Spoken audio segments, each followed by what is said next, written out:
গণভোট সহ ৫ দাবিতে নির্বাচন কমিশনের স্মারকলিপি দিয়েছে জামায়াতে ইসলামী সহ ৮টি দল। জুলাই সনদের আইনি ভিত্তির জন্য নভেম্বরেই গণভোটের দাবি তাদের। এদিকে দলের পক্ষে ডাকা সংবাদ সম্মেলনে আগামীকালের মধ্যেই গণভোটের আদেশ জারির দাবি জানিয়েছে জামায়াতে ইসলামী। জুলাই সনদের টেকসই আইনি ভিত্তির দাবিতে যুগপৎ কর্মসূচি ঘোষণা করেছে জামায়াতে ইসলামী ও সমমনা ৮টি দল। বৃহস্পতিবার দলগুলো নির্বাচন কমিশনে স্মারকলিপি দিয়েছে। এর আগে সকালে তারা আগারগাঁওয়ে আলাদা আলাদাভাবে অবস্থান কর্মসূচি পালন করে। অবস্থান কর্মসূচি শেষে দুপুরে নির্বাচন ভবনে আসেন জামায়াতে ইসলামী সহ ৮টি রাজনৈতিক দলের প্রতিনিধিরা।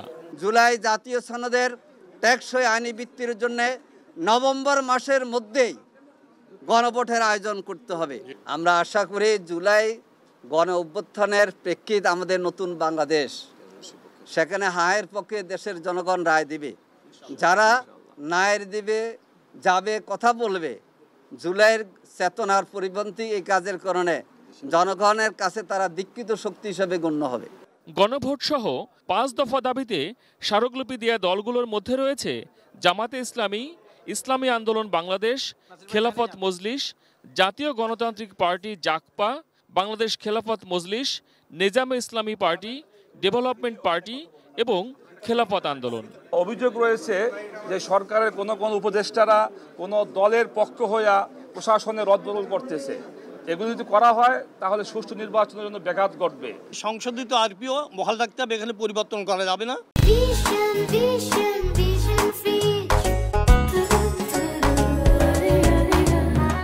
এদিকে বৃহস্পতিবার এক সংবাদ সম্মেলনে জামায়াতে ইসলামীর নায়েবে আমির সৈয়দ আব্দুল্লাহ মোহাম্মদ তাহের জানান, ফেব্রুয়ারিতেই নির্বাচনের পক্ষে তারা, তবে তার আগেই গণভোটের নিশ্চয়তা চান।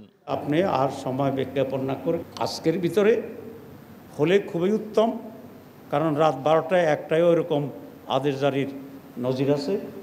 আর যদি আজকে না হয়, কোনোভাবেই আগামীকাল আদেশ জারির ক্ষেত্রে আর দেরি করার কোনো সুযোগ নাই।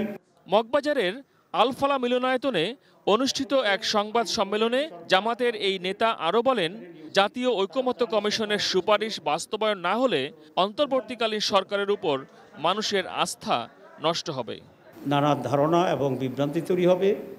মহসিন কবির, এটিএন নিউজ, ঢাকা।